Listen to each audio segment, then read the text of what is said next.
After the school's closure, they found disturbed earth where the building should have stood. But no structure remained.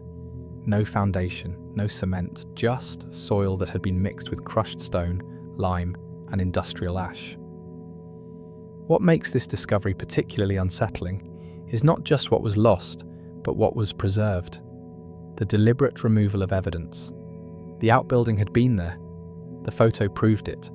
But someone, at some point between 1965 and 1981, had gone to extraordinary lengths to erase its existence, not just physically, but bureaucratically. And they succeeded. The letter, now decades old, was never mentioned in any diocesan meeting minutes. No inspection was ordered. No memorial was held for the girls mentioned. Father Renner's name was removed from the priesthood directory the year after his death, listed as retired due to health. There is no parish photo of him at Holy Devotion, no portrait in the vestibule. His grave, marked only by a small brass plate in the church garden, bears no dates. It reads simply, J.M.R., the Lord is my advocate. By the time the archivist who discovered the letter requested an internal review, most of the records from St. Cecilia's had already been sealed in permanent storage. The Sisters of Immaculate Resolve had disbanded in 1989 following a quiet financial settlement with the Diocese of Allegheny, officially unrelated to any incident at the school. The remaining nuns were dispersed to retirement homes or reassigned to hospice care. None agreed to speak on record. One, Sister Evangeline, was interviewed off-tape by an archivist in '98. She was frail and unwell, but lucid. When asked about the girls in the photograph, she closed her eyes for nearly a minute before whispering, "They weren't ours to keep," then refused to say more. What makes this moment in the story so quietly terrifying is not its violence, but its coordination.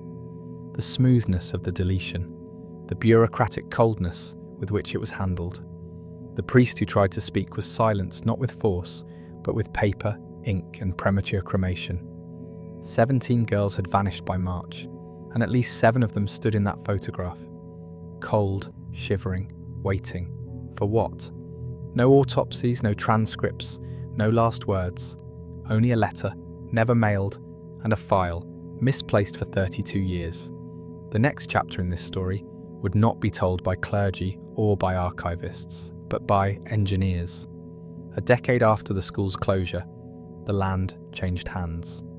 A construction survey team uncovered a blueprint, a room not listed, a building not mapped, and a structure behind the chapel that no one had ever reported standing.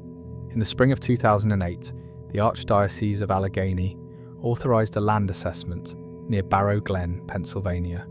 The purpose was routine, soil testing and property appraisal ahead of a proposed wildlife conservation transfer. The site in question was the 12-acre tract that once housed St. Cecilia's Convent School for Girls, closed since 1978 and slowly reclaimed by vines, saplings, and decades of silence.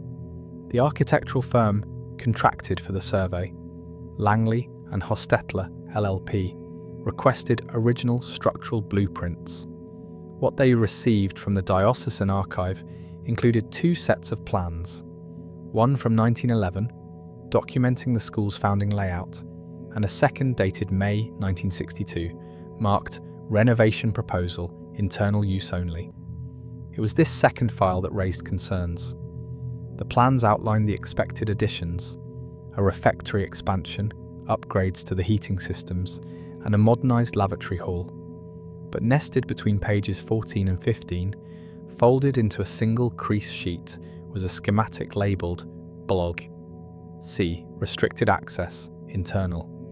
It depicted a 1-storey concrete structure located 43 feet behind the East Chapel wall, a building that had never appeared in public filings, nor in any records submitted for state inspections. Its measurements were precise, 28 feet wide, 36 feet long. Windowless, flat-roofed, no second level. The only access noted was a single steel door on the west-facing side and a stairwell descending into a sub-basement, labelled simply LVLB2. The surrounding legend bore no room names. Instead, each space was numbered B2.1, B2.2, and B2.3, without explanation. Most curious of all was a note handwritten in red ink in the lower right margin. It read, "Lead shielding required in foundation pour. Verify medical grade thresholds. Ventilation must remain isolated." That instruction was dated June 3rd, 1962, and initialed SMC. Those initials matched one name on the corresponding personnel ledger: Sister Mary Cordelia, Headmistress. The blueprints bore no contractor signatures, no permits, no cost estimates. But the structure had been built, that much was certain. When Langley and Hostetler's team began their survey, they used ground-penetrating radar to confirm the original building footprint. The school had long since been reduced to skeletal remains: stone foundations, collapsed trusses, rusted window frames. Nature had taken back most of it, but the radar scans revealed something else. Behind the chapel, beneath a thicket of overgrowth and soil so compacted it broke 2 augers, was the distinct outline of a buried foundation, square, reinforced, and intact.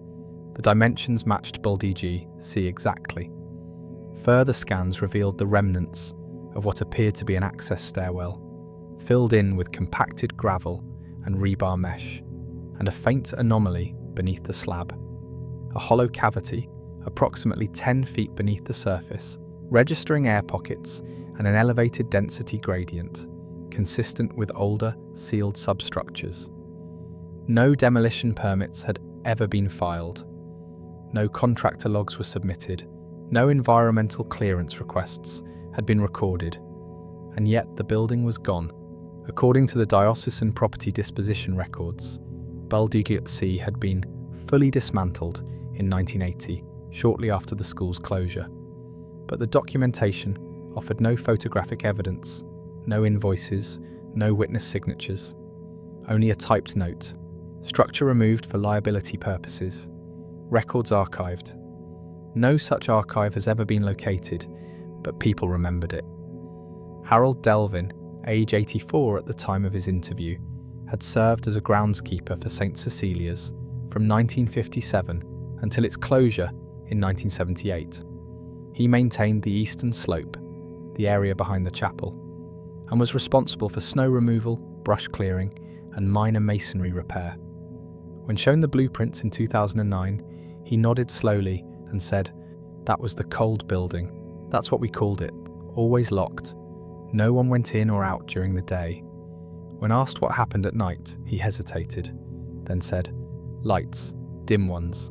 Never saw who turned them on, but they glowed from inside." Delvin recalled one night in particular, in the winter of 1965. Heavy snow. No moon. He was in the boiler room, warming his hands before heading home, when a black van pulled up behind the chapel. 2 nuns stepped out, followed by 2 men in white coats. They opened the rear doors of the van and pulled out 3 small stretchers. There were shapes, Delvin said, small ones, not moving. When asked what he did, he replied, "Nothing. You didn't ask questions out there. You just prayed you weren't noticed." Other staff confirmed similar experiences. A former cook, Margaret Easley, remembered being instructed never to use the East Gate after sunset. A maintenance worker, Ronald Vieira, recalled fixing a burst pipe in the East Corridor only to be intercepted by Sister Cordelia herself, who insisted he was not authorised for that wing and had him reassigned the next day. The door in question, a reinforced steel hatch recessed into the East Corridor wall, was said to be never locked but never opened. Students were told it was a storage closet, but none remembered seeing it used. One former student described it as a door that hummed. When asked what she meant, she said she sometimes heard a deep sound, like metal under pressure, from behind it late at night. What makes this chapter of the story so unsettling is the convergence of silence and design. The structure behind the chapel was not improvised. It was engineered. Its layout was precise. Its purpose, though never officially stated, bore the hallmarks of controlled containment: the lead shielding, the isolated ventilation, the absence of natural light or external windows. This was not a prayer hall. It was not a classroom. It was built to separate and to seal. Institutional horror rarely presents itself with chaos. It doesn't scream. It doesn't announce. It insulates. It calculates. It buries itself in layers of bureaucratic insulation and leaves behind only impressions, sketches, half-names, conflicting records. It spreads not through violence, but through compliance. And perhaps the most chilling element of all, the structure was removed with surgical precision. No debris was left behind, no demolition scars remain. The area was covered in lime-treated topsoil, seeded with pine, and never spoken of again. To find it today, you'd need more than coordinates. You'd need the silence that surrounds it. You'd need the names no longer spoken. And in that absence, in that manicured void behind the chapel, we find not an answer, but a pattern. Because it wasn't the only door at St. Cecilia's that led nowhere. In 2010, a secondary blueprint surfaced in the estate records of a deceased diocesan engineer. It showed revisions made in July 1965. Among them, a vertical shaft, never built, meant to connect the chapel basement to the cold building's sublevel. The note beside it read, "Denied insufficient ventilation clearance. Recommend keeping traffic internal." Beneath that, a single initial. C. Sister Cordelia's involvement was no longer theoretical. She had approved the construction. She had authorized the materials. She had reviewed the blueprints. And when the building was removed, silently, without inspection, she was the last administrator on site. She retired 6 months later. Her replacement found no mention of the cold building in her notes. No keys, no access codes, no references in the architectural files.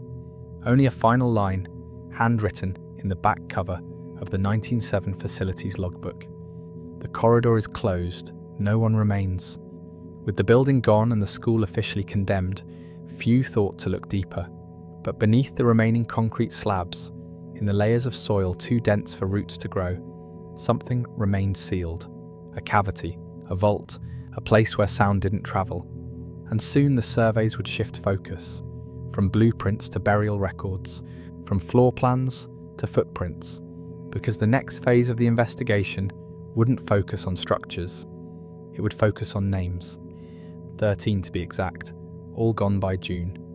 June 1965 arrived with an unusual stillness across the wooded grounds of St. Cecilia's Convent School for Girls. The trees were in full bloom, and the chapel's stone facade, once blackened with soot, had been scrubbed clean that spring. But beneath the surface of this outward renewal, something much colder had already begun. That month, 13 girls disappeared. Not over the course of a year, not even over a semester. They vanished over 31 days, precisely one every 2 or 3 days. And not a single one of those disappearances was reported to the state. Officially, St. Cecilia's remained in good standing with the Diocese of Allegheny. The June activity log submitted to the Department of Religious Education listed 109 students on site, with all attending morning devotions and academic rotations. But the school's internal dormitory records, obtained during a legal review decades later, tell a different story.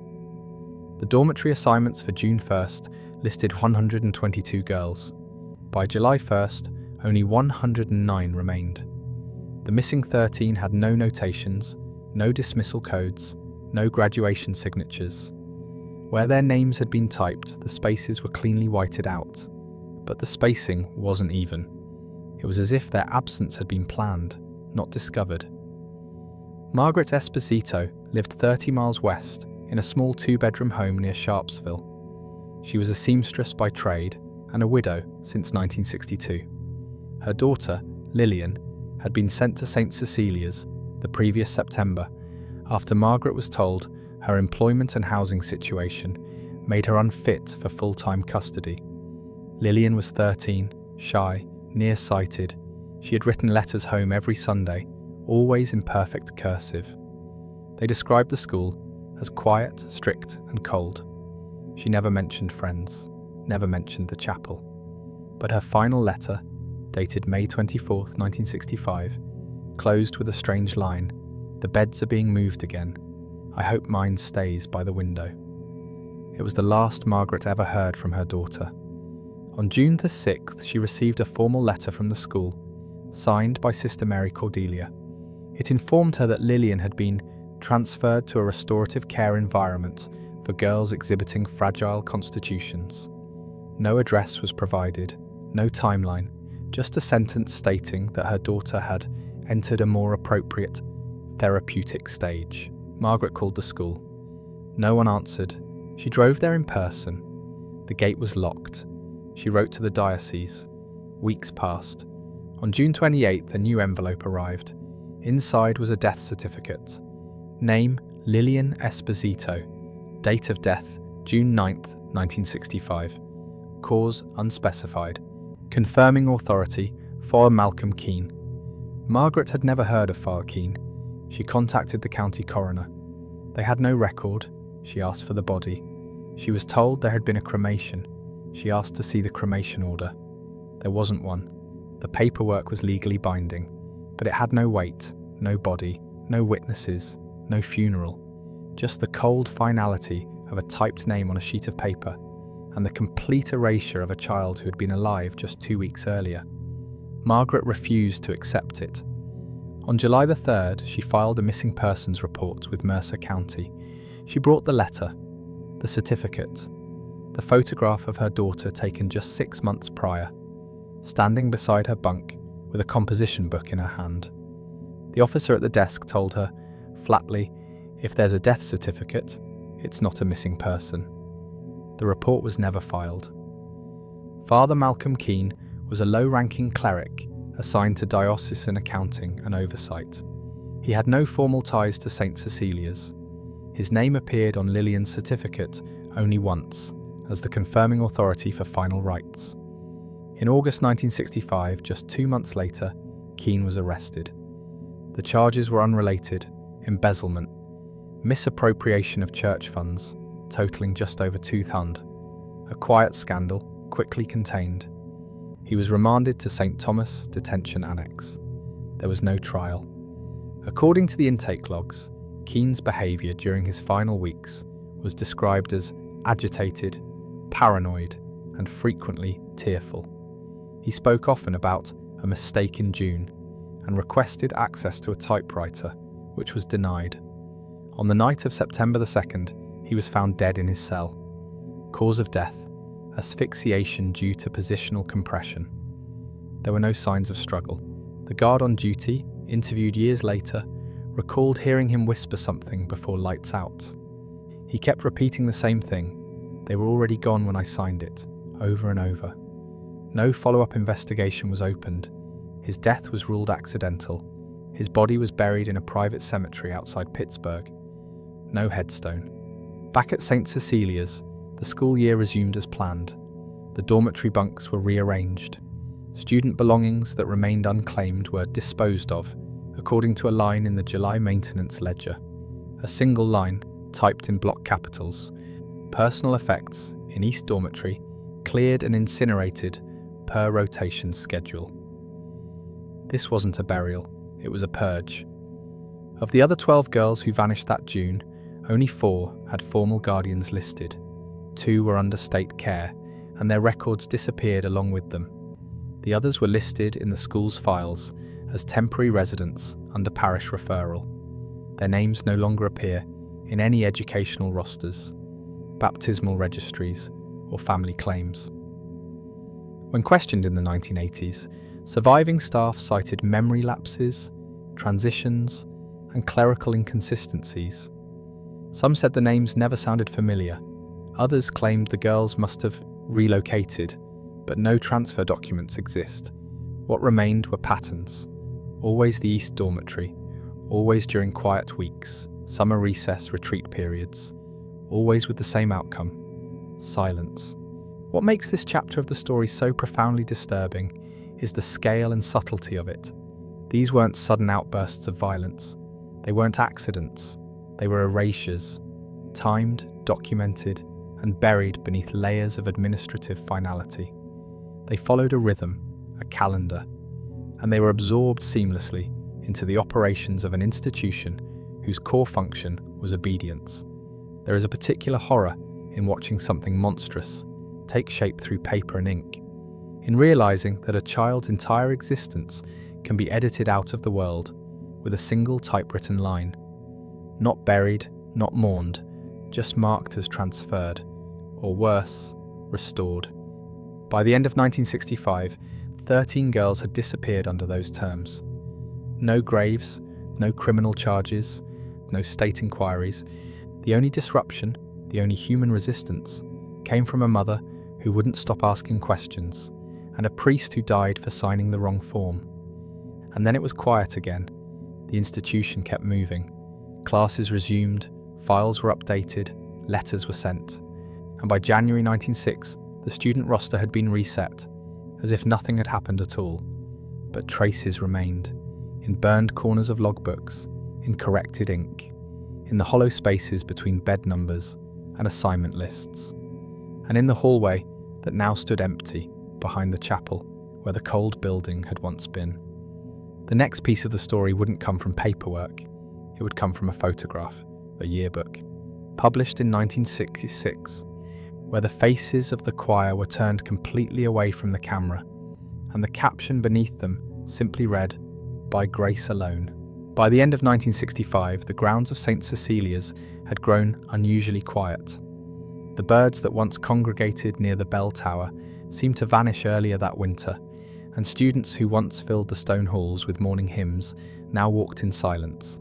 Even the nuns, known for their strict order and whispered instructions, moved with a kind of reverent urgency, as if performing a liturgy whose outcome had already been decided. Inside the administration office, final edits were being made to the school's annual yearbook. It would be the last one ever printed. The 1965 edition of Veritas in Grace, bound in soft linen and embossed with the school's crest, was intended for distribution to select families, diocesan sponsors, and archives. Only 75 copies were printed. Of those, fewer than 20 remain. The rest, according to acquisition logs, were reclaimed for compliance destruction less than 2 years later. Those who have seen the original print describe something immediately unsettling. On page 17, the class composite for Form 3, consisting of the upper dormitory girls, aged 13 to 16, contains 39 faces, but only 14 are visible. The rest are blacked out, not simply blurred or faded, but crudely marked with thick strokes of opaque ink, applied post-printing. In the margins, in a faint typeface nearly lost in the linen grain, is a single line: names withheld by clerical discretion. This phrase appears nowhere else in school records. On page 22, Barrow Glen, Pennsylvania. In the summer of 1993, a renovation crew arrived at the overgrown ruins of what had once been St. Cecilia's Convent School for Girls. The building had been shuttered for 15 years, its stained glass shattered, its windows boarded, its floors softened by rot. Tucked into a wooded parcel 10 miles from the nearest paved road, the school sat behind a rusted gate engraved with the Latin phrase Deo Silentium Fidelium, to God, the silence of the faithful. The crew had been hired by the diocese for asbestos removal. It was routine work. The first few days passed without note, their movements muffled by the carpeting of moss and dust that blanketed the corridors. Then on the third day, a locked cabinet was discovered inside the rectory office. The room had once belonged to the headmistress, and judging by the scorched ring on the floorboards, where a space heater had burned out long ago, it had been abandoned in a hurry. The cabinet door, warped with humidity, finally gave way under pressure. Inside was a single object, a thick cloth-bound ledger, handwritten, yellowed. The cover was marked only by an embossed crucifix and the number 107. There were no dates or titles on the spine, just that number, 107. The crew turned it over to Ruth Whelan, the lead archivist with the Diocesan Office of Historical Preservation. Whelan had worked with the church for over 20 years. She was familiar with how religious records were kept and how they were sometimes quietly forgotten. When she first opened the ledger, she assumed it was a standard attendance book. Name, date of birth, enrollment date, parish of origin. Each line bore the distinct, practiced penmanship of a nun's hand. But it didn't take long for her to notice the anomaly. Every single entry ended between February and July of 1965. None of the girls had any listed transfer dates, no exit remarks, no graduation documentation, just a sharp stop, a final attendance mark in ink, followed by nothing. In most cases, the names disappeared mid-semester. A few bore faint notations beside them, the letter C in the margin, or the word redacted stamped over the final line. Whelan searched the back pages for annotations, but they were blank. No explanations, no summaries. She cross-referenced the names against the state's Department of Education. Nothing. Then the Diocesan Baptismal Archives. Again, nothing. She called the Sisters of Immaculate Resolve, the order once assigned to the school. They denied any knowledge of the list. One secretary even insisted that St. Cecilia's never had more than 50 girls enrolled at any given time. But the ledger didn't lie. There were 107 names, all handwritten, all ending in 1965. Whelan began to document each name individually, entering them into a private research file. She noted their birth dates ranged from 1947 to 1953. That would have made them 12 to 18 years old in 1965, the age range for the senior dormitory wing, which, records confirmed, had been abruptly sealed off in late summer of that year. She called the diocesan office again. This time, she was told not to pursue the matter further. The official explanation was that the ledger had likely been misfiled, perhaps compiled as part of an early draft of a census or from visiting parishes. Whelan did not agree. The ink markings were consistent. The attendance dates tracked weekly school sessions, and there was no reason, not administratively, not legally, to fake 107 enrollment records across 5 months. She filed a formal request to review property records. 3 days later, she was placed on administrative leave, and then, according to her neighbour, she simply stopped answering her phone. A week passed, then 2. When a colleague from the historical office finally visited her home, they found the blinds drawn, the door locked, and the mailbox overflowing. Whelan had vanished. No note, no forwarding address. Her church-issued laptop was still on the dining room table. On the screen was the same spreadsheet of names, frozen on the 43rd entry. The last name she had cross-referenced before, disappearing. Margaret Eliza Quinn. Last seen May 16, 1965, age 14, status unresolved. Her disappearance was never investigated. The ledger, now catalogued as Artifact 93A44, remains in diocesan storage. It is not available to the public. When later reviewed by external archivists, several disturbing inconsistencies emerged. First, every girl's parish was listed as unconfirmed. This was highly irregular. Baptismal origin was standard on all religious enrollment records. Second, the names were arranged not alphabetically, but chronologically. This implied a live tracking process. The girls were listed as they entered, or, as some quietly suspected, as they exited. Third, there were no duplications, corrections, or errors. Every line was immaculate, clean, final. But what raised the most concern was the nature of the ink. Forensic analysts who examined the document noted that while the ink used for names and dates matched standard archival pigment from the 1960s, the red C markings and the redacted stamps were done with a different compound. One no longer in production, one used primarily in military documentation during Cold War research studies. When the church was asked for comment, they offered none. The silence surrounding the ledger was not accidental. It had been engineered, maintained. What makes this story particularly chilling is that it wasn't the result of spontaneous violence or criminal negligence. It wasn't a matter of one rogue priest or a hidden body in the woods. It was quiet, clerical, a system of disappearance enacted with such efficiency that not even state records bore the fingerprints of the victims. The girls at St. Cecilia's didn't die publicly. They didn't run away. They were erased, like a black line drawn through the margins of a ledger, without smudge, without noise, without regret. And in that silence, something else was preserved, something colder than cruelty, intent. By 1995, the school's physical remains were reduced to a brick skeleton. Ivy overtook the courtyard.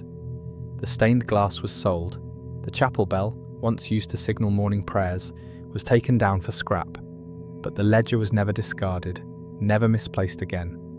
It was placed inside a temperature-controlled archive, stored without summary, without index. Just a title. St. Cecilia's Attendance, Internal, and the number 107. With the rediscovery of the ledger, a series of quiet questions began to form, not just about what happened in 1965, but why the story had never been told. But no answers came. The archivist was gone, the nuns, all retired or relocated, the building condemned.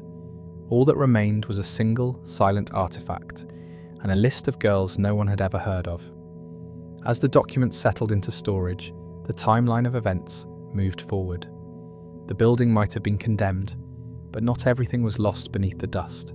There were still letters, maps, architectural revisions, misfiled photographs, and a priest's draft, never sent, that would raise a new question, one even harder to answer. That story begins in March of 1965, with a single envelope left on a bishop's desk, and 13 girls already gone. In the winter months of 1964, the hills surrounding Barrow Glen pressed in with snow and silence. The roads out were often impassable, the forest thick with pine and brittle oak. 2 hours east of Pittsburgh, at the terminus of an unmarked road, stood St. Cecilia's Convent School for Girls. It was built in 1912 and expanded twice, once in 1938, again in 1959. By then, it spanned over 90,000 square feet of stone corridors, dormitories, and discipline halls. The school operated under the jurisdiction of the Diocese of Allegheny, but the day-to-day control belonged to the Sisters of Immaculate Resolve, a cloistered order known for their unwavering adherence to doctrinal authority. Their motto, carved above the chapel door, was simple: submission is the first proof of grace. At its peak, St. Cecilia's housed nearly 120 girls, most between the ages of 11 and 17. Many were orphans. Others had been removed from homes deemed morally deficient by state child welfare boards. Admission files noted terms like illegitimacy, frequent rebellion, or unsuitable domestic conditions. Parental contact, when allowed, was limited to handwritten letters reviewed by staff. No phone calls, no holidays, no visits without written diocesan permission. According to the 1964 operations ledger, the school employed 37 staff, including 9 active sisters, 2 dietary aides, and a single registered nurse, Elena Morell.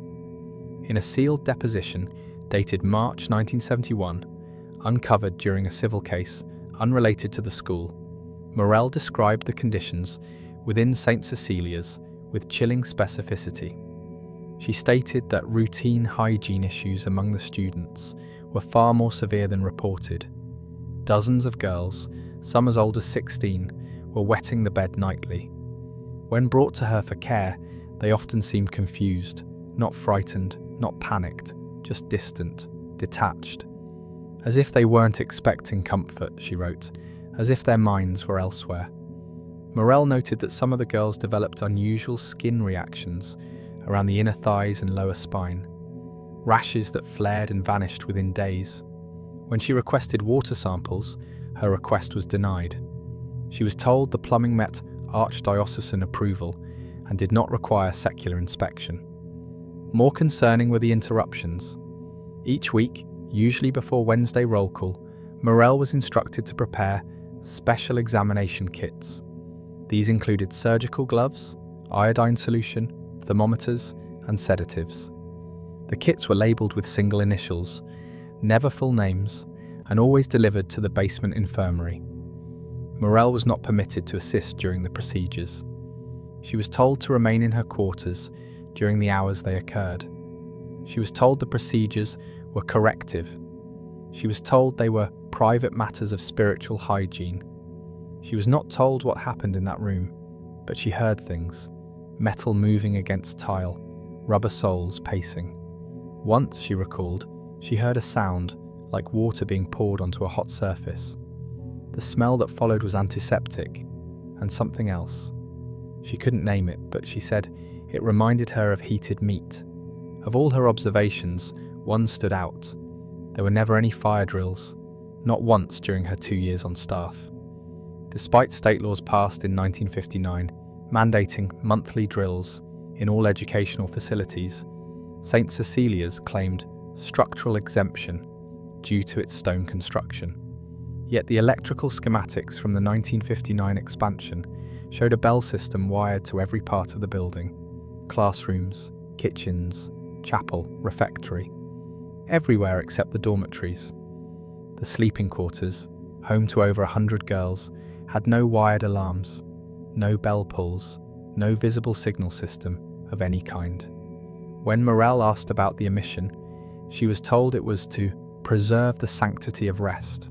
She didn't accept that answer. Neither did one of the girls. Her name was Lorna Bell Knight, age 15, transferred from a parish in Erie after a disciplinary incident at a public school.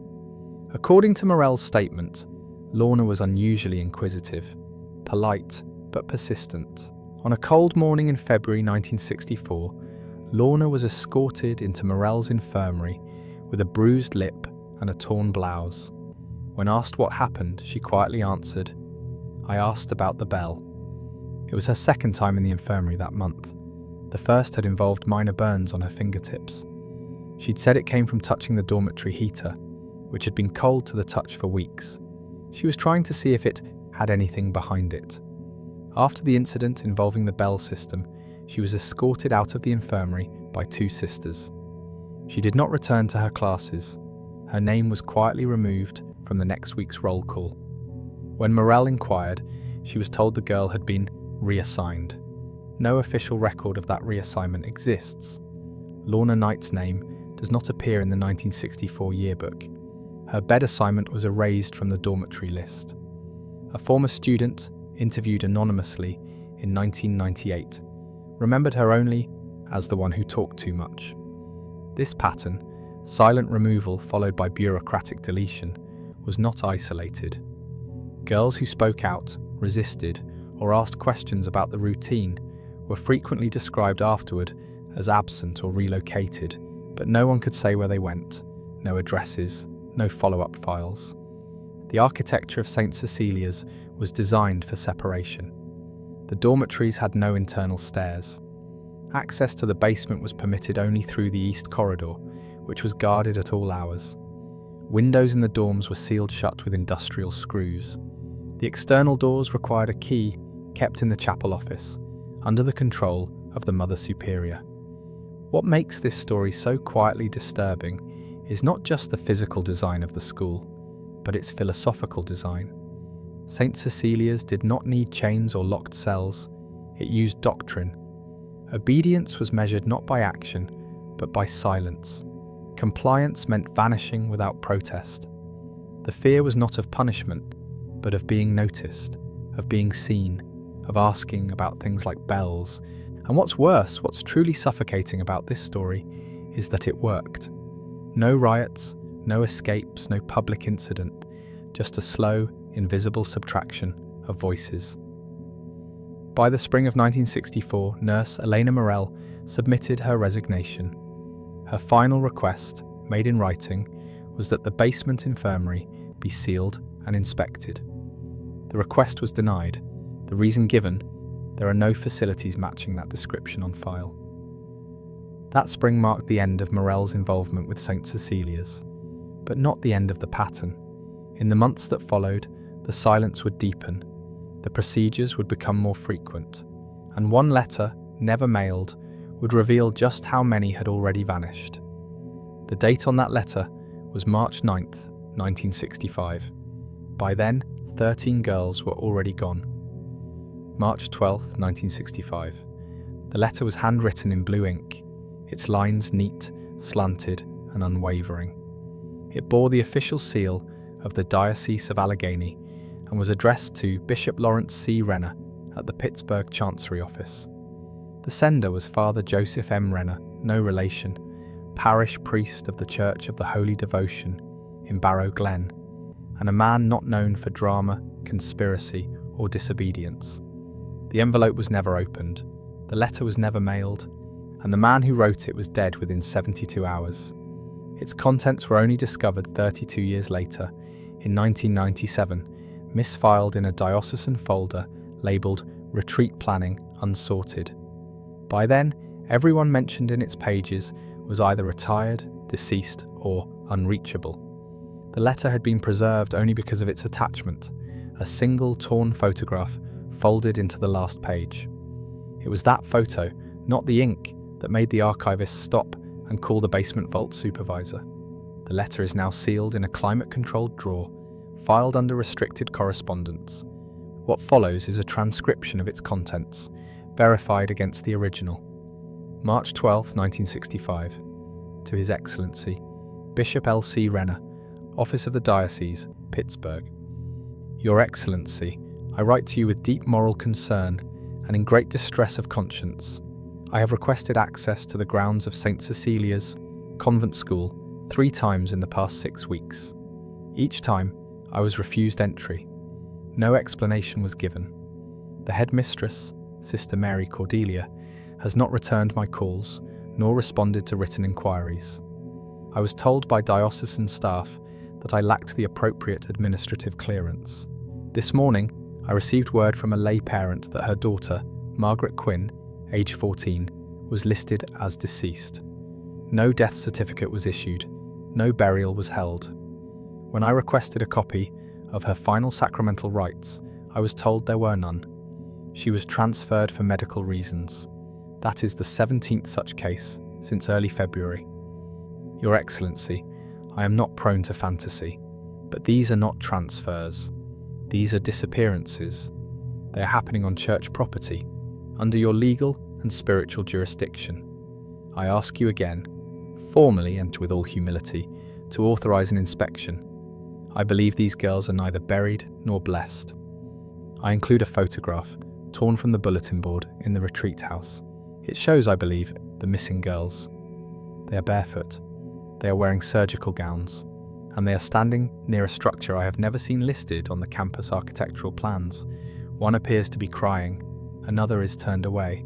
Please, for the sake of their souls and ours, do not let this go unanswered. In devotion and truth, Father Joseph M. Renner, Church of the Holy Devotion, Barrow Glen. The letter had been folded twice, addressed in Father Renner's careful hand, and stamped with a 3-cent postage mark. There were no tears, no markings of damage, yet the envelope was never posted. It had been placed into the retreat planning folder, with no forwarding date, no routing slip, and no acknowledgement of receipt. It remained there, untouched, until spring 1997. By then, the story of Father Joseph Renner had long since passed into quiet omission. The official diocesan record stated that he had died suddenly of cardiac arrest on the evening of March 15, 1965, just 3 days after the date on the letter. His body had been discovered in the sacristy of his small rural church by the parish groundskeeper, who found the priest slumped over a stack of envelopes, his fingers still clutched around a missal. There was no autopsy. The attending physician, Dr. Elias Moran, a member of the parish, signed the certificate of death himself and released the body for cremation within 12 hours. Renner's family in Ohio was not notified until 2 days after the ashes had already been interred. His sister, Helen, arrived to find a brass urn on a wooden table and no explanation for why her brother had been cremated without consent or delay. When she asked to see his belongings, she was told they had already been processed and redistributed. No personal journals, no final homily, No drafts of his last sermons were ever found. The envelope he had prepared for Bishop Renner, still sealed, was not among his effects, but it had existed, and the photograph enclosed was even harder to explain.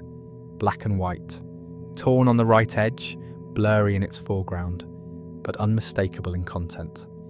7 girls stand barefoot on a gravel path outside a concrete building. The photograph appears to have been taken from an angle above them, possibly from a second-story window. The girls are wearing open-backed gowns, the kind used in pre-operative medical staging. 2 are visibly shivering. One has her arms crossed tightly across her chest. Another is hunched forward, her head hanging in a way that suggests either sickness or shame. The concrete structure behind them is smooth and windowless, approximately 15 feet wide, with a single rusted vent visible above the entrance. The doorway is open, but black inside. In the lower left corner of the photograph, a hand is visible, outstretched, holding what appears to be a clipboard or medical file. The hand is gloved. No one in the photo is smiling, no one is moving. The negative of the photo was never recovered. No matching prints were found in the school's records.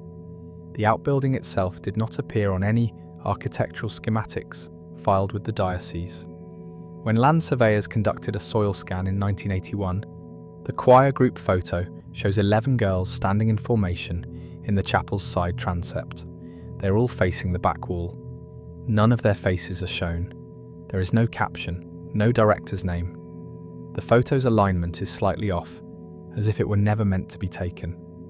When archivists requested the original negatives in 1984, they were told the photo session never occurred. The emotional core of this moment is not simply visual, it's auditory. By December of that year, St. Cecilia's choir had ceased performing. The school's most visible tradition, its Christmas cantata, typically held for clergy and community guests, was cancelled for the first time in decades. No explanation was offered.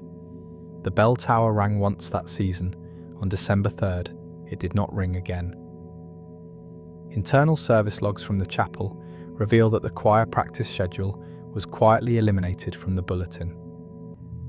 One maintenance note from December 9th reads, "Storage area behind altar, accessed and sealed. No re-entry permitted." Initialed SMC. That same week, a student was found outside the gates. Her name was Teresa Quinn. Teresa had arrived at St. Cecilia's in 1962 at the age of 10. Her father, a machinist, had been killed in a foundry accident in Ohio. Her mother, declared unfit by court petition, relinquished guardianship the same year. Teresa had been described by previous teachers as quiet, gifted, unusually perceptive. By her 3rd year at the school, she had stopped speaking entirely. She was discovered barefoot in the snow at 3:14 a.m. on December 11th by a highway patrol officer responding to a stalled vehicle on the nearby access road. According to his report, she was dressed in a hospital gown and a wool vest with no school markings. Her hands were raw from cold exposure, and her feet were cracked and blistered. She did not respond to his questions. At first, it was assumed she was a runaway from one of the nearby children's homes. But when transported to the county medical facility, staff noted a faded tattoo on her inner wrist, a small letter C followed by a numerical stamp. Not a date, not a code, just C07. The symbol did not match any state institutional format. When diocesan officials were contacted the following day, they denied any knowledge of her placement. It wasn't until a retired janitor, Harold Linney, identified her photo in a local newspaper that her enrollment at St. Cecilia's was confirmed. Linney, who had worked as part-time custodial staff during 1964 and 1965, came forward with a statement to a county investigator. It was brief, but damning. According to Linney, he had overheard a conversation between 2 senior sisters in late November, just outside the chapel library. He had been sweeping the hallway when the door opened abruptly, and the voices became briefly audible. He recalled only one sentence, spoken by the taller sister: "Group C finalizations must be completed before the 18th. When the sisters noticed him standing nearby, they stopped speaking. 3 days later, he was informed his contract would not be renewed. His exit paperwork was marked, "Position no longer budgeted." He left quietly. Teresa's case file from 1906, obtained through a now closed juvenile court archive, describes her as non-verbal, physically unresponsive to stimuli, exhibiting symptoms consistent with profound trauma or induced catatonia. Her intake records list probable institutional origin, but no facility was named. The recommendation: long-term residential care. Status: permanent. She was never discharged. No further records exist after 1974. No one ever spoke to her again. What makes this period of the story so devastating is not just the frequency of disappearances, but the deliberate removal of voice. The choir, once a symbol of religious innocence and unity, had gone silent. Its last known members were either blacked out in print or reassigned to medical facilities without documentation. The student population, once nearing 120, was reduced by nearly a third within a year, and yet no alarm was raised, no inquiry was launched, no external review was permitted. Staff, when asked about the absences, referred to normal attrition or approved transfers. The sisters denied knowledge of any disciplinary escalation. No teachers filed reports. No journalists investigated. Not even after 3 separate escape attempts were recorded in the December maintenance logs. The girls, it seemed, were vanishing on schedule. And as the final term of 1965 came to a close, the school's remaining functions began to feel like theatre. Hallways were polished, though no guests arrived. Meals were served, though rosters grew thin. Religious instruction continued, though the sisters now taught in smaller groups, behind closed doors, with no shared assemblies. One student, who later testified under an alias, described it as a building that pretended to still be a school. By January 1966, the East Dormitory had been sealed. 3 storage rooms were emptied and converted into quiet reflection spaces. The choir loft, long unused, was ordered closed for structural instability. No repairs were ever logged. The silence was complete, but it was not empty. It had weight, purpose, design. Because silence, when used by institutions, is not simply the absence of sound. It is the concealment of resistance, a way to erase those who try to speak, a way to unname those who no longer obey. What happened at St. Cecilia's in the final weeks of 1965 was not an accident. It was not a breakdown of oversight. It was a system completing itself with precision. The photographs, the sealed choir, the blurred names, these were not oversights. They were conclusions. The final entries in the chapel service logs offer only this: reassignments complete, remaining students consolidated. Initialed again, SMC, Sister Mary Cordelia. She would remain at the school for another 13 months. She would authorize its final restructuring. She would personally sign the closure documents that ended St. Cecilia's operational history in 1978. But before that, she would be called to testify. Not about the girls, not about the outbuilding, not even about the ledgers, but about a different matter. One unrelated, one bureaucratic. And in that testimony, under oath, she would say almost nothing, except for one sentence, a phrase barely heard, barely spoken, but enough. Because the next scene in this story begins not with a photo or a letter, but with a whisper. The girls were never meant to stay. By 1977, St. Cecilia's Convent School for Girls was no longer a school in any meaningful sense of the word. The student population had dwindled to fewer than 20. 3 sisters remained on active duty, and 2 of the 4 wings had been closed off entirely due to ongoing repairs that never began. There were no new admissions, no visitors, no choir, no ceremonies. And yet the building stayed open. Officially, the institution was still listed under diocesan administration, with limited funding allocated through the Archdiocese of Allegheny. It was labelled functionally inactive, though no legal process had begun to formally decommission the facility. But outside of St. Cecilia's, the church was under pressure. That same year, 1977, a federal grand jury in Philadelphia launched a sweeping investigation into misuse of religious funds, undisclosed medical experiments in religious-affiliated institutions, and clerical abuse of minors in institutional care facilities. It had begun with a hospice scandal in Maryland, but by fall, the net widened to include multiple orders of nuns and several dioceses in Pennsylvania, including Allegheny. It was during this broader inquiry that a name appeared in connection with 3 separate incidents. Sister Mary Cordelia, Order of the Immaculate Resolve. Title, Headmistress, St. Cecilia's School. Tenure, 1959 to 1970. She was subpoenaed to testify on November 14, 1977. The deposition was held in a temporary diocesan legal office on McAllister Street in Pittsburgh.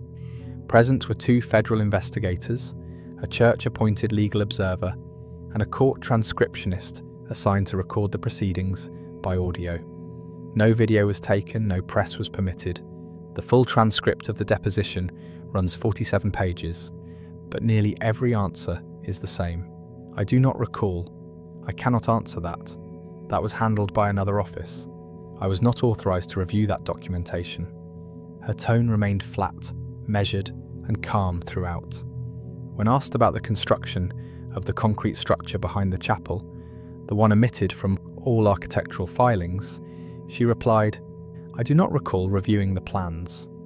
When asked about the student roll discrepancies from 1965, she answered, "I would not have had access to individual transfer decisions." When asked whether she had been in contact with diocesan medical liaisons, her only response was, "There were health protocols for the safety of the children. That's all I can say."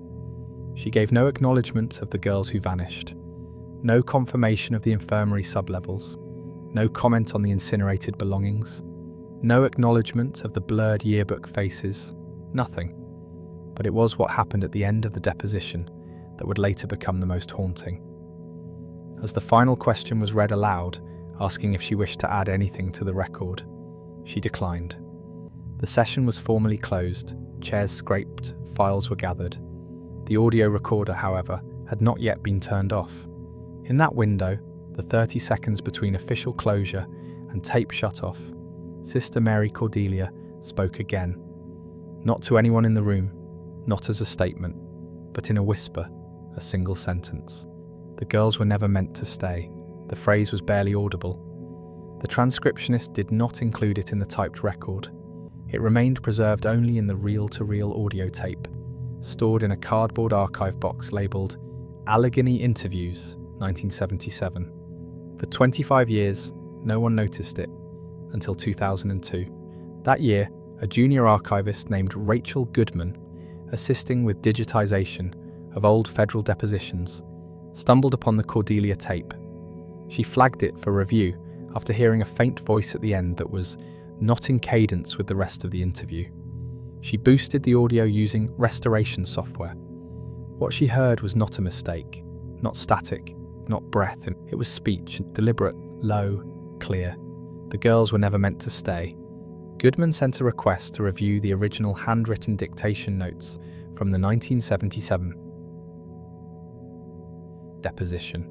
Inside the notebook margin, faint but visible, were 3 underlined phrases. Controlled exposure metrics, SOPB2. Routine pre-cleansing confirmed, Cordelia signed 6X. Nullification protocols mass applied, unclear ethics clearance. The phrases were never mentioned in the recorded session. They appeared to have been jotted down quickly by the transcriptionist, possibly during a moment when Cordelia was reviewing documents or speaking to legal counsel off record. None of the terms correspond to standard religious administrative language, but they align with terminology used in early-stage clinical experimentation. Controlled exposure, pre-cleansing, mass nullification. They aren't spiritual phrases, they're medical ones. In a 2004 internal memo, uncovered by the now-defunct Office of Federal Institutional Oversight. An unnamed reviewer noted the following: Cordelia's phrasing, combined with the absence of medical records and the language used in B2 notes, strongly supports the hypothesis that the girls in question were utilized for organized exposure studies, likely tied to immune or psychological response trials under diocesan authorized health boards. The memo was never released publicly. It was later obtained under FOIA request in redacted form. 2 names in the distribution list had been blacked out. One was later confirmed to belong to a diocesan health liaison named Dr. Miriam Vance, a neurologist who had worked on experimental treatment models for behavioral reconditioning in minors during the 1960s. Dr. Vance's 1964 publication in a now-defunct journal made reference to high-yield compliance strategies in low-resistance cohorts. The publication was funded in part by a religious medical trust based in Western Pennsylvania. That trust was dissolved in 1973. Its final address matched the old mailing box for St. Cecilia's Chapel. So what does this mean? It means that by 1965 there was a fully operational infrastructure in place to conduct unauthorized medical experiments on underage girls. It means that Sister Cordelia was not a bystander. She signed the construction orders, she controlled the schedules, she oversaw Group C finalizations, and when asked to explain herself, she invoked not theology or sorrow, but detachment. I do not recall. The words of someone who knew what the rules were and knew how to follow them. In a broader sense, this scene marks the unravelling of any protective illusion.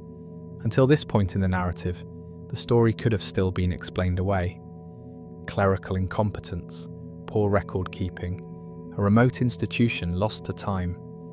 But Sister Mary Cordelia's deposition, her refusal to answer, the language she used, and the audio whisper caught on tape, removed that last possibility. This was not a matter of mystery, it was a matter of intent. And when institutions intend something, especially under the shield of authority, the results are rarely accidents. They are procedures, documented, executed, buried. The girls of St. Cecilia's were not transferred.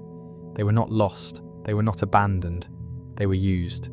And the absence of clarity surrounding what they were used for is perhaps the most horrifying detail of all. Because exposure trials, reconditioning programs, neural compliance systems, these are all theories that require data. They require repetition, consistency, and subjects who cannot leave. Subjects like orphans, like wards of the state, like unwanted daughters with no families, no advocates, no records that anyone would follow up on. What the church could offer, under the guise of care, was population. And what Sister Cordelia offered, without remorse, without resistance, was obedience. She died in 1987. The cause was listed as heart failure. Her grave, located in a convent cemetery outside Harrisburg, bears only her order name, Sister M. Cordelia, OIR. There is no epitaph. Her personal effects included 2 crucifixes, a rosary, a prayer book, and a box of blank index cards, filed alphabetically, sealed with twine. One archivist who reviewed them later described the cards as clinical in tone. Each bore a first name, a date, and a letter, C. By the time the federal inquiry closed in 2005, no charges had ever been filed related to St. Cecilia's. The facility was formally dissolved in 1978, its land sold to a forestry trust. The building was razed. No underground remains were excavated, no memorial was commissioned. The diocese referred to the matter as an era of painful administrative confusion. But they never used the word loss. And that word matters, because when people are lost, someone searches. When files are missing, someone looks. When a building hides a buried room, someone opens the floor. But here, no one searched, no one looked. The doors were closed, the floors sealed, and the files filed away. What remains are fragments, a whisper, a blueprint, a photograph torn at the edge, and a list of names that ends too soon. The final scene in this story does not bring closure. There are no bodies discovered, no criminal confessions, no buried box to explain it all. What we are left with is worse, because silence, once institutionalized, becomes its own form of memory. Not forgotten, not remembered, just not spoken. And as the years pass, what was once horror becomes a mission, becomes routine, becomes acceptable. And in the end, that may be the most terrifying truth of all, that no one stopped it, not because they couldn't, but because they didn't. The story concludes not with justice, but with a gate rusted shut, a bell that no longer rings, and a ledger with 107 names, none of whom were meant to stay. St. Cecilia's Convent School for Girls officially closed its doors on August 17, 1978. There was no public statement, no ceremony, no announcement in the diocesan bulletin. According to archived internal memos, the closure was classified as phase out of redundant religious property, Tier 3. The students had already been reassigned or discharged. The remaining staff, 4 sisters and 2 administrative aides, were relocated under what the church described as a clerical reallocation program. Each was required to sign a confidentiality agreement. The terms of these agreements remained sealed. The building itself was left standing. For nearly 3 years, it remained unoccupied, weather-worn and skeletal. Its iron gates chained shut, its windows boarded from the inside. Local residents who passed by described it as too quiet, even by rural standards. Wildlife avoided the area, birds no longer nested in the bell tower. In 1981, the property was sold in full to a private holding company known as Glenridge Heritage Limited.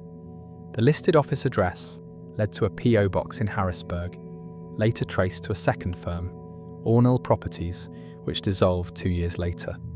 Since that time, the land has passed through the hands of at least 4 entities, each changing names within 3 years of acquisition. All appear to have maintained the property under environmental tax credits for undeveloped rural reforestation. No official development was ever proposed, no excavation ever requested, no environmental audit ever made public. Today, the area is classified as a restricted woodland reserve, known locally as Cedar Hollow Preserve. Visitors are allowed by permit only. The old foundation stones of St. Cecilia's are barely visible through the underbrush. Paths curve where hallways once ran. The dormitory wing, where so many of the records ended, is now a thicket of tangled ash trees and dry vines. But one structure remains. At the northern edge of the property, where the dormitory once met the chapel corridor, a concrete statue of St. Cecilia still stands. It is the only visible artifact left behind. She faces west, her hands are raised, palms outward in benediction. Her face, once serene, is damaged.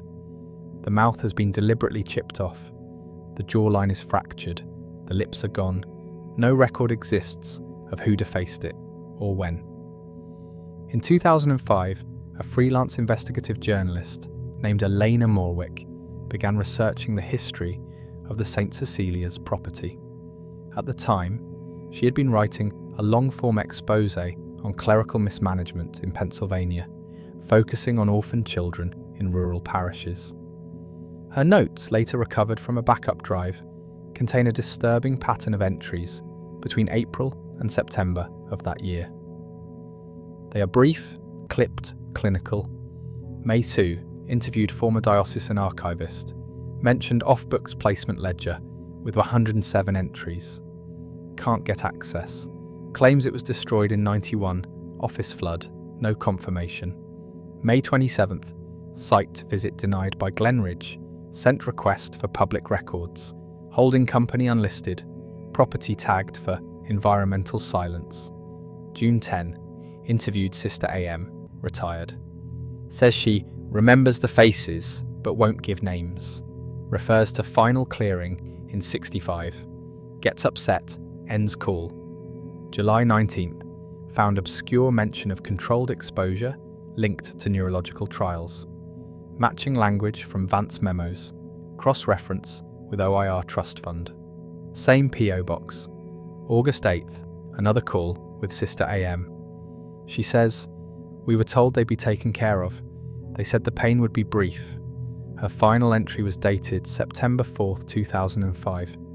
The phrase that keeps coming back, neurological vacating, no confirmed source yet, sounds institutional, sounds permanent. Alina Morwick died 5 days later in an apartment fire in Scranton. The cause was ruled electrical. No foul play was investigated. Her article was never published. The working title of her piece, saved in her drafts folder, was simply 107. Since 1978, not a single survivor of St. Cecilia's has given a full public interview. In 1996, a television producer working on a series about closed religious institutions placed classified ads in 6 Pennsylvania newspapers seeking alumni of the school. 2 responses came back. Both asked that their names be withheld. Both declined to appear on camera. One of the respondents, listed in the yearbook only as Therese Q, agreed to a written exchange, provided no identifying details were shared. She responded to 4 questions. Only one answer was longer than 2 sentences. When asked what she remembered most clearly, she wrote, "It wasn't the rooms or the faces, it was the way everything was quiet even when it wasn't." When asked if she believed what happened there had been intentional, she simply replied, "They knew." And when asked what she would say to someone who believed the story was exaggerated, that children do not simply vanish, her answer was final. "There was no school, you're mistaken." Then she ended the correspondence. In 2009, an anonymous donation was made to the Pennsylvania Historical Trust. It contained one item, a microfilm reel, labelled SC Ledger, archival copy, not for reprint, no sender name, no return address. The film contained scans of 107 handwritten names, each dated, each ending abruptly across the spring and summer of 1965. The final name read Claire Anya Morton, last entry, July 17, 1965.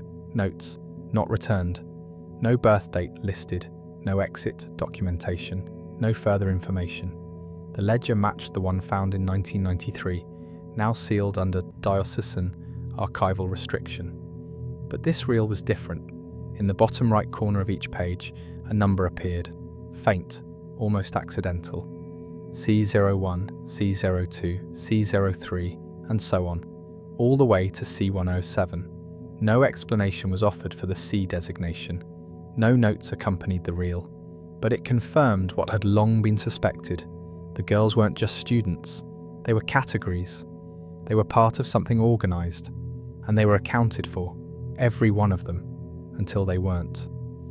What makes the story of St. Cecilia's endure, what makes it so quietly unbearable, is not its cruelty, not its logistics, not even the sheer number of vanished girls. It is the silence, the bureaucratic precision of disappearance, the calm with which the names were removed, the complete absence of reckoning.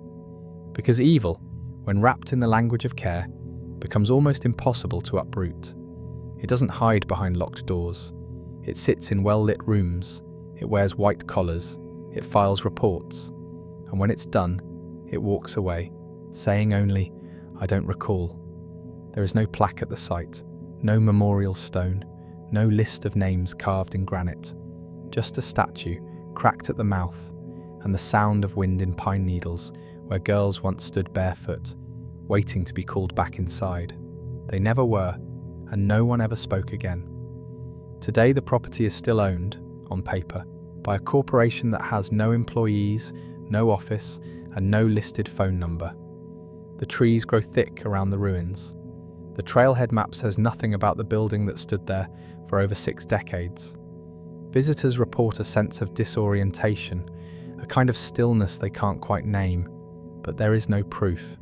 No photographs allowed, no investigations reopened, and so it remains as it always has, a place no one remembers filled with things no one said. What happened at St. Cecilia's was not an accident.